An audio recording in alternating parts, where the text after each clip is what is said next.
Hello friend, नमस्कार। SMT channel में आपका दिल से स्वागत करता हूं।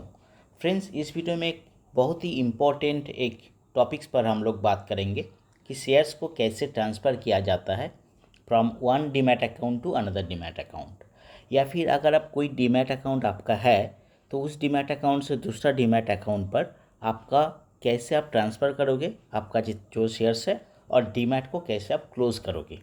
ठीक है, तो ये पूरा डिटेल्स जो है एकदम एक्यूरेट एंड कोई इससे बाहर आपको कहीं जाना नहीं पड़ेगा।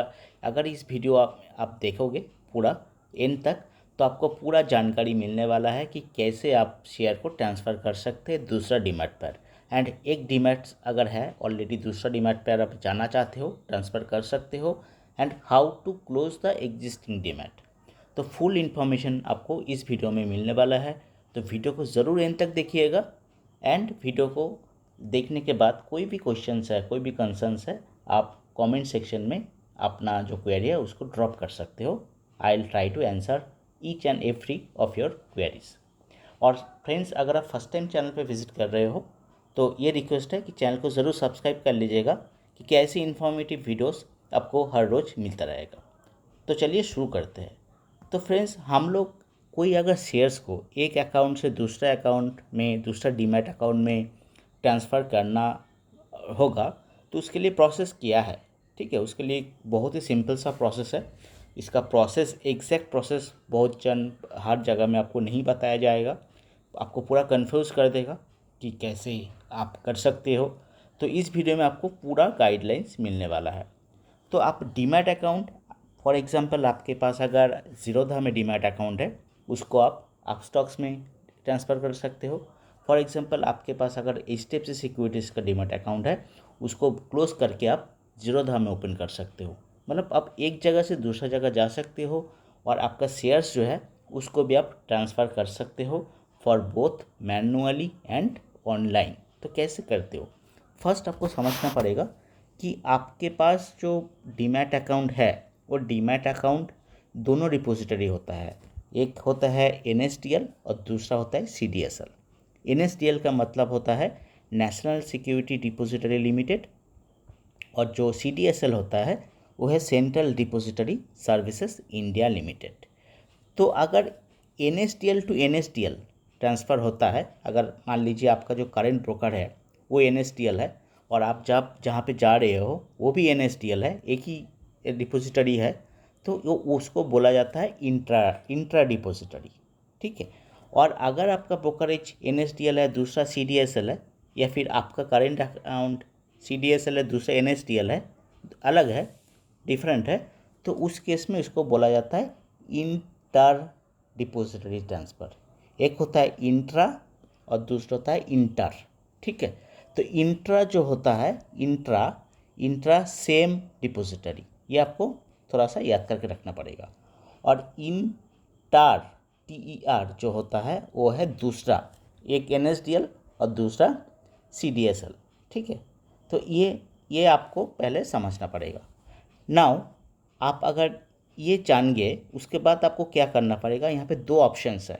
आप चाहो तो स्टॉक्स को मैनुअली ट्रांसफ़र कर सकते हो डीमैट को, और अगर आप इसको चाहो तो आप ऑनलाइन भी कर सकते हो। ठीक है। तो the stocks transferred from one demat to another demat within the same depository is called intra depository transfer. ठीक है। और एक transfer from one depository to another is called inter depository transfer. ठीक है, ये तो मैंने आपको समझा दिया है। अभी देखिए हम लोग प्रोसेस के बारे में बात करेंगे, जो कि मेथड नंबर 1 मैनुअल है, ऑफलाइन। ठीक है, ऑफलाइन के बारे में पहले बात कर लेते हैं, उसके बाद हम लोग ऑनलाइन प्रोसेस के बारे में बात करेंगे। पूरा स्टेप्स टू स्टेप्स क्या होता है, कैसे किया जाता है। और ये जो पूरा प्रोसेस है माय फ्रेंड, ये 3 to 4 डेज़ में कंप्लीट होता है। 3 to 4 डेज़ में आपका पूरा transfer will be completed, transfer of the shares and demat पूरा 3-4 डेज़ में हो जाता है पूरा प्रोसेस। तो जो फर्स्ट स्टेप्स है फॉर मैनुअल प्रोसेस के लिए, उसके लिए आपको क्या करना पड़ेगा, to transfer shares manually you are required to fill the following details carefully in the delivery information slip DIS provided by your broker. ये बहुत इंपॉर्टेंट है। DIS मतलब डिलीवरी इंफॉर्मेशन स्लिप, ये आपको समझना पड़ेगा। डिलीवरी इंफॉर्मेशन स्लिप जो है उसको DIS बोलते हैं, ठीक है। वो आपको आपका ब्रोकरेज से मिलेगा, वो फॉर्म DIS, ये याद करके रखिए, DIS फॉर्म। ये मिलने के बाद आपको DIS फॉर्म पूरा फिल करना पड़ेगा। और DIS फॉर्म में मेन क्या चीज़ होता है, एक होता है ISIN नंबर, यानी इंटरनेशनल सिक्योरिटी आइडेंटिफिकेशन नंबर। दो होता है आपका DP या फिर क्लाइंट ID, ठीक है। ये होता है 60, ये होता है ISIN होता है 12 डिजिट का, और DPID होता है 16 डिजिट का, ठीक है। ये दोनों आपको भरना पड़ेगा, ठीक है। तो देखिए स्टेप्स नंबर 1 क्या है। To transfer shares manually you are required to fill in the DIS form, ठीक है। First is ISIN number. The shares will be transferred on the basis of ISIN number. It is a 12 digit code, ठीक है। And इसको आपको form में mention करना पड़ेगा, ये 12 डिजिट ISIN नंबर को। सेकेंड होता है आपका DPID या फिर क्लाइंट ID, ये होता है 16 डिजिट का। इसको भी आपको DPID क्लाइंट ID पे आपको मेंशन करना पड़ेगा DIS फॉर्म में, ठीक है। थर्ड जो होता है मोड ऑफ सिलेक्शन, आप अगर इंट्रा डे का करते हो, इंट्रा डे नहीं सॉरी इंट्रा डिपोजिटरी करते हो, तो आपको वहाँ पे एक ऑफ मार्केट ट्रांसफ़र बोल के एक ऑप्शन रहेगा, उसको आपको सिलेक्ट बिल्कुल करना है, इसको भूल नहीं जाना है, ठीक है। अगर सेम डिपोजिटरी है वो आपको पता चल जाएगा, आपका जो ब्रोकर है उसको पूछिए कि आप कौन सा डिपोजिटरी में है, NSDL या CDSL, तो बोल देगा। और आप जहाँ पे जा रहे हो उसके बारे में भी पता कर लीजिए कि वो कौन सा डिपोजिटरी में है। तो सेम अगर डिपोजिटरी है उस केस में होगा आपका इंट्रा, ठीक है। तो इंट्रा में आपको ऑफ मार्केट ट्रांसफ़र बोल के एक ऑप्शन रहेगा, उसको आपको चेक करना है, ठीक है। यहाँ पे देखिए of market order, of market transfer, यहाँ पे मैं आपको हाईलाइट करके दिखाता हूँ। ऑफ मार्केट ट्रांसफ़र, इसको आपको सिलेक्ट करना पड़ेगा फॉर्म में। यही 3 चीज़ आपको करना पड़ेगा। फर्स्ट आपको ISI नंबर देना पड़ेगा, ISIN नंबर, देन उसके बाद DPID क्लाइंट ID, उसके बाद आपको ऑफ मार्केट ट्रांसफ़र ये सिलेक्ट करना पड़ेगा। If it is for intra order, ठीक है। अगर इंटर ऑर्डर होगा, इंटर ट्रांसफ़र होगा, इंटर ट्रांसफ़र में आपको ये ऑफ मार्केट ट्रांसफ़र ये नहीं होगा ऑप्शंस, ठीक है। It is only for intra depository के लिए है, ठीक है। यहाँ पे देखिए लिखा है mode selection use predefined reason codes to select the mode intra depository transfer और inter depository transfer. Intra depository transfer is the off market transfer, choose carefully, ठीक है। So for intra depository transfer के लिए off market transfer choose करना mandatory है, इसको आप choose करना ही पड़ेगा, सिलेक्ट करना पड़ेगा in the form. Second stage है आपका जो DIS भरने के बाद आप जब फिल कर दोगे ये तीनों इंफॉर्मेशन दे के, DIS को पूरा सिग्नेचर करके आपको एग्जिस्टिंग ब्रोकर के पास भेजना पड़ेगा, ठीक है। Sign the DIS the same signature, जब जो सिग्नेचर आप अकाउंट ओपन करते हुए किए थे एग्जिस्टिंग ब्रोकर के साथ, वही सिग्नेचर आपको DIS फॉर्म में साइन करना पड़ेगा। एंड इसको submit the DIS to existing broker firm, they will issue you an acknowledgement slip. मतलब आपको DIS सिग्नेचर करके उसको सेम सिग्नेचर कीजिएगा जो आप अकाउंट ओपनिंग के वक्त किए थे, सेम सिग्नेचर करके उसको आप ब्रोकरेज के पास सबमिट कर दीजिएगा, ठीक है। नाउ प्रोसेस क्या होगा, now your brokerage it will take 3-4 days. Now your brokerage, यहाँ पे देखिए, now your brokerage, now the share transfer process can be initiated with the national depository, the shares shows up in your new demat account with in 3 to 5 days, ठीक है। तो उसमें brokerage आपका पूरा transfer का प्रोसेस करेगा जो existing broker है। नाउ हम लोग आते हैं ऑनलाइन ट्रांसफ़र, जो कि सबसे इजी है, ठीक है। तो ऑनलाइन में क्या करना पड़ेगा आपको, to understand how to transfer shares from one demat to another demat, follow the below steps. First हम लोग स्टेप नंबर 1 पर बात कर लेते हैं। जो फर्स्ट स्टेप है ऑनलाइन ट्रांसफ़र के लिए, जब आप शेयर्स ट्रांसफ़र करना चाहते हो तो आपको NSDL साइट, आपका अगर जो ब्रोकर है वो NSDL में है तो आप NSDL साइट में जाएंगे। आपका ब्रोकर अगर CSDL में है तो आप CSDL वेबसाइट में जाएंगे, ठीक है। तो यहाँ पे देखिए, एक बार थोड़ा आप रीड कर लेते हैं। Online transfer of shares can be simple done through online CDSL easiest facility and NSDL speeds facility get registered at CDSL and NSDL website। मतलब आपको CDSL एंड NSDL वेबसाइट में जाना पड़ेगा accordingly what ever your brokerage is having depository with NSDL और CDSL। अगर NSDL के पास है तो NSDL वेबसाइट पर यहाँ पे क्लिक कीजिएगा, वहाँ उसके बाद न्यू यूजर रजिस्ट्रेशन एंड वहाँ पे जाने के बाद उस पेज में आपको स्पीड रजिस्टर बोल के एक ऑप्शन दिखाई देगा, तो वहाँ पे आपको रजिस्टर करना पड़ेगा। आपका ब्रोकरेज अगर CDSL में है तो CDSL वेबसाइट में आपको जाना पड़ेगा CDSL में, वहाँ पे इस वेबसाइट में आपको क्लिक करके रजिस्टर करना पड़ेगा। ईजीएस्ट ऑप्शन वहाँ पे रहेगा। आपको क्या क्या देना पड़ेगा वहाँ पे, enter demat account number, OTP आपके पास मोबाइल में आएगा, account details, DP ID, client ID, email ID देने के बाद आपको रजिस्टर करना पड़ेगा, ठीक है, वेबसाइट में जाके। फिर आप जब रजिस्टर का प्रोसेस कंप्लीट हो जाएगा, यहाँ पे देखिए step number 2, once the form is filled and submitted at the website you need to take a print out of the form and submit to your broker. ये बहुत इंपॉर्टेंट है। आप जब रजिस्टर किए हो वहाँ पे एक फॉर्म होगा, उसको आप फिलअप कीजिएगा with your demat account number, client details, DP ID, email ID सब देके। उसका प्रिंट आउट नहीं लेना है आपको अभी, लेकिन सब कुछ तो ऑनलाइन में हो रहा है। प्रिंट आउट के जगह में आप उसको सेव एज करके उसको PDF में सेव कीजिएगा। PDF में सेव करके उसको आप ईमेल कर दीजिएगा आपका जो ब्रोकर फॉर्म है उसको, फॉर एग्जांपल customer@hdfcsecurities.com, उसको आप PDF का प्रिंट आउट मतलब उसको सेव करके सेव एज करके अपने सिस्टम पर एज ए PDF उसको ब्रोकर हाउस को भेज दीजिएगा। Now the next step will be the broker will further submit the form to the central depository to verify your details. तो आपका ब्रोकर क्या करेगा, आपने जो फॉर्म उसको भेजे हो अपने एग्जिस्टिंग ब्रोकर को, सेम फॉर्म को वो लोग वेरीफाई करके ये सेंट्रल डिपोजिटरी को भेज देगा, CDSL टीम को। सेंट्रल डिपोजिटरी एक टीम होता है, उसको वेरीफाई करने के लिए भेज दिया जाएगा। जो लास्ट प्रोसेस है स्टेप नंबर 4, यहाँ पे देखिए क्लियरली मेंशन है कि स्टेप नंबर 4 में वंस द ब्रोकर, ठीक है, वंस द ब्रोकर, अब आपको मैं और एक बार दिखा देता हूँ। Once the broker verifies your details, यहाँ पे देखिए step number 4, once the broker verify your details the activation of the account will be done and it will be provided login credentials through email. Now you can log in and transfer shares from one demat account to another. मतलब पूरा clearly आपको समझ में आ गया होगा।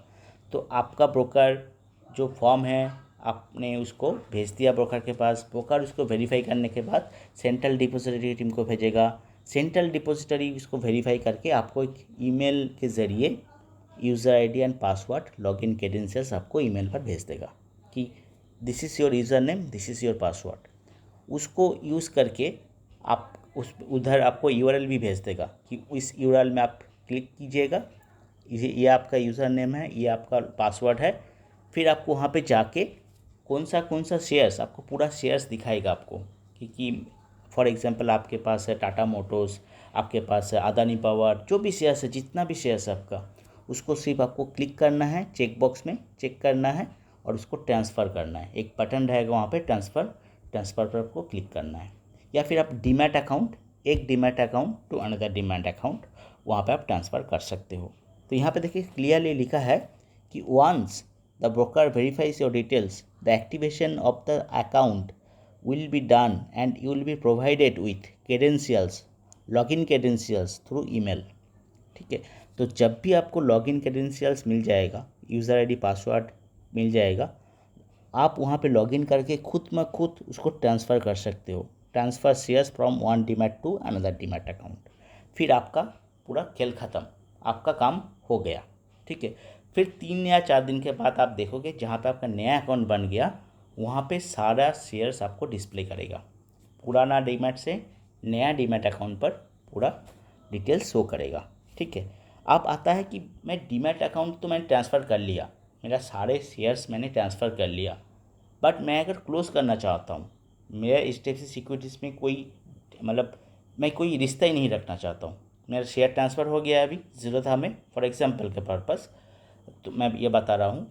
तो अभी HDFC securities का डीमैट अकाउंट मुझे क्लोज़ करना है। क्या डीआईएस भरने से क्लोज़ हो जाएगा? नहीं होगा। ठीक है, डीआईएस सिर्फ ओनली फॉर ट्रांसफ़र। आपको अगर क्लाइंट को क्लोज़ करना है, आपको अगर एचडीएफसी सिक्योरिटीज़ का डीमैट अकाउंट को क्लोज़ करना है, तो उसके लिए आपको क्या करना पड़ेगा? और एक इन्फॉर्मेशन है, यहाँ पे आप देख सकते हो स्क्रीन पर, आपको CMR, ठीक है, यहाँ पे देखिए CMR का मतलब होता है क्लाइंट मास्टर रिपोर्ट। ठीक है, इसको भरना पड़ेगा CMR। तो डीआईएस को छोड़ के भी आपको एक डीआईएस भरना पड़ेगा और एक भरना पड़ेगा CMR, क्लाइंट मास्टर रिपोर्ट। ये दोनों भरना होगा for closing your demat account. ठीक है, तो ये CMR आपको आपका ब्रोकरेज देगा एक फॉर्म, उसमें आपका DPID, आपका क्लाइंट नंबर, जो भी है जितना भी इंफॉर्मेशन रहेगा उसको भरना पड़ेगा। फिर उसको वापस आपका ब्रोकरेज को सबमिट करना पड़ेगा, and once your brokerage verify all this things, आपका अकाउंट क्लोज कर दिया जाएगा। ठीक है, तो अकाउंट क्लोज के लिए both CMR and DIS is required, DIS and CMR, but for only for transfer of shares it is only DIS। ठीक है, इसको चाहिए सिर्फ, तब ट्रांसफ़र के लिए आपका CMR का ज़रूरत नहीं होता है। ठीक है, तो DIS का मतलब आपको समझ में आ गया होगा कि DIS क्या होता है। DIS का फुल फॉर्म आपको मैंने ऑलरेडी बता दिया, डिलीवरी इंफॉर्मेशन स्लिप। ठीक है, डिलीवरी इंफॉर्मेशन स्लिप ये मैंडेटरी है फॉर शेयर ट्रांसफ़र। और अकाउंट क्लोज के लिए DIS प्लस CMR। CMR क्या होता है? Client master report. ठीक है, क्लाइंट मास्टर रिपोर्ट होता है। मैं और एक बार यहाँ पे टाइप कर देता हूँ आपके लिए, CMR, क्लाइंट मास्टर रिपोर्ट। ये दोनों चाहिए आपका अकाउंट क्लोज के लिए। ओके, तो ये पूरा प्रोसेस है। तो देखिए, आप ऑनलाइन ही कीजिएगा, ये सबसे बेहतर होगा। तो ऑनलाइन जहाँ पे आपका ब्रोकरेज का डिपॉजिटरी रहेगा, NSDL या फिर CDSL, accordingly go to the website, आपको पूरा डिटेल्स यहाँ पे भर दीजिएगा, जो भी डिटेल्स पूछेगा। Then once the form is filled, आप उसको प्रिंट आउट या फिर इसको स्कैन करके या फिर इसको सेव एज PDF करके उस फाइल को भेज दीजिएगा अपने ब्रोकर के पास। ठीक है, आपका ब्रोकर क्या करेगा? उसको वेरीफाई करेगा, वेरीफाई करने के बाद उसको सेंट्रल डिपॉजिटरी टीम के पास भेज देगा। सेंट्रल डिपॉजिटरी टीम उसको वेरीफाई करने के बाद आपको लॉगिन क्रेडेंशियल्स दे देगा कि लॉगिन, ये this is your user ID, this is your password. आप लॉगिन कीजिए खुद म खुद और उसको ट्रांसफ़र कीजिए। ठीक है, जितना भी शेयर्स है उसको सिलेक्ट करके आप ट्रांसफ़र कर दीजिए। आप खुद करेंगे ये काम। ठीक है, लॉगिन से इंटर करेंगे, फिर जब भी आपका वेबसाइट में लॉगिन हो जाएगा तो आप एक अकाउंट से दूसरे अकाउंट आपका जितना भी शेयर्स है उसको ट्रांसफ़र कर सकते हो, या फिर आपका कोई भी शेयर्स दूसरा लोगों के पास भी आप ट्रांसफ़र कर सकते हो। For example your wife, your son, your brother, ठीक है, your father, you can transfer, you can mention the DPID and ISIN number, फिर ट्रांसफ़र हो जाएगा। अभी लास्ट बात आता है कि टैक्स क्या कुछ है, चार्जेस, टैक्स इम्प्लीकेशन। हाँ, चार्जेस हो सकता है, your brokerage can take some charges. ठीक है, ब्रोकरेज आपको बता देगा कि ट्रांसफ़र के लिए कुछ चार्जेस है क्या, बट गवर्नमेंट को क्या टैक्स देना पड़ेगा इसके लिए? नहीं, नो टैक्स, इसके लिए कोई टैक्स नहीं लगता है। ठीक है, यहाँ पे देखिए क्लियरली लिखा है tax implication, when a share holder transfer shares from a demat to another held in his name, there is no tax liability, but the broker can charge transfer fee। ठीक है, इसको थोड़ा पढ़िए, रीड कीजिए। So when a share holder transfer shares from his own account to another account, मतलब इस आपका ही नाम पर दोनों डीमैट अकाउंट है, तब आप जब शेयर ट्रांसफ़र करोगे उसके टाइम आपको कोई टैक्सेस नहीं लगेगा। बट आपका शेयर अगर आप अपने वाइफ या ब्रदर या फिर सिस्टर कहीं और दूसरे लोगों को कर रहे हो ट्रांसफ़र, उस टाइम आपको थोड़ा सा लेकिन टैक्स देना पड़ सकता है। यहाँ पे देखिए वो यहाँ पे लिखा है, तो इसको मैं थोड़ा आपको दिखा दूँ। In case of transfer shares to another person, ठीक है, इसको पढ़िए। यहाँ पे क्लियरली लिखा है, in case of share holder transfer shares to another person, for example his spouse, children, he has to provide a clear and legitimate reason for doing so. आपको कारण दर्शाना होगा। रीज़न क्या है, what is the reason you are transferring, जो आपको mention करना पड़ेगा clearly. It must supported by a gift deed to avoid tax liability. Here the capital gain taxes will be applicable. मतलब आप अगर खुद सेल्फ ट्रांसफ़र करते हो एक डीमैट से दूसरा डीमैट पर, तो आपको कोई टैक्सेस नहीं लगेगा, ठीक है, नो टैक्सेस। बट अगर आपका खुद का जो शेयर है उसको आप दूसरे अकाउंट पर ट्रांसफ़र कर रहे हो, जो कि वाइफ के नाम पर है, आपके बेटे के नाम पर है, या फिर फादर के नाम पर है, किसी के नाम, दूसरे व्यक्ति के नाम पर है, तब जाके आपको कारण दर्शाना पड़ेगा, रीज़न देना पड़ेगा कि भाई मैं किस लिए ट्रांसफ़र कर रहा हूँ। और उस टाइम में अगर बहुत बड़ा क्वांटिटी का शेयर्स है तो हो सकता है आपको टैक्स भरना पड़े, ठीक है। इसके लिए यहाँ पे देखिए, कैपिटल गेन टैक्सेस में भी एप्लीकेबल। तो इसके लिए आपको थोड़ा जानकारी मैं यहाँ पर भी दे दिया। तो सिंपल प्रोसेस है, आपका अगर शेयर एक अकाउंट से दूसरा अकाउंट ट्रांसफ़र करना है डीमैट में, आप बिल्कुल आसान वे से कर सकते हो। एक ISIN और एक आपका जो TPID है, ISIN नंबर का 12 डिजिट होता है, ठीक है। यहाँ पे मैं आपको लिख देता हूँ, ISIN नंबर होता है 12 डिजिट का कोड का, और TPID होता है 16 डिजिट का, ठीक है। ये दोनों मैंडेटरी है, इसको भरना पड़ेगा, DIS फिल करना पड़ेगा। और अगर आप अकाउंट क्लोज करना चाहते हो तो DIS के साथ साथ आपको CMR क्लाइंट मास्टर रिपोर्ट भी एक फॉर्म होता है, उसको सबमिट करके देना होगा। तो फिर आपका पूरा प्रोसेस कंप्लीट हो जाएगा। कोई भी क्वेश्चंस है इस बारे में तो मुझे बिल्कुल आप कमेंट सेक्शन में पूछ सकते हैं अपना क्वेरी, मैं 100% आपको रिप्लाई करूँगा क्वेश्चन का। और दोस्तों, अगर फर्स्ट टाइम चैनल पर विजिट कर रहे हो तो प्लीज़ चैनल को सब्सक्राइब करके जाना, क्योंकि ऐसे इन्फॉर्मेटिव वीडियोस आपको हर रोज़ मिलता रहेगा। दोस्तों के साथ शेयर कीजिए, कोई भी अगर इसको प्रॉब्लम को फेस कर रहा है, शेयर ट्रांसफ़र करना चाहता है, उस वीडियो को शेयर देखने के बाद उसको भी पूरा क्लियर आइडिया हो जाएगा कि हाँ, शेयर को कैसे ट्रांसफ़र किया जाता है, डीमैट अकाउंट शेयर ट्रांसफ़र करने के बाद कैसे क्लोज़ किया जाता है, पूरा क्लियर इन्फॉर्मेशन उसको मिल जाएगा, ठीक है। तो होपफुली वीडियो को पसंद आया होगा, एक लाइक ज़रूर कर दीजिएगा। Thanks for watching. अभी तक अगर आप मेरे वीडियो को देख रहे हो एंड तक, तो आप मेरे लिए स्पेशल हो। Thank you for watching till end of this video. Comment section में लिख के बोलिए, फीडबैक दीजिए कुछ है तो। थैंक यू, मिलते हैं नेक्स्ट वीडियो में। Thank you.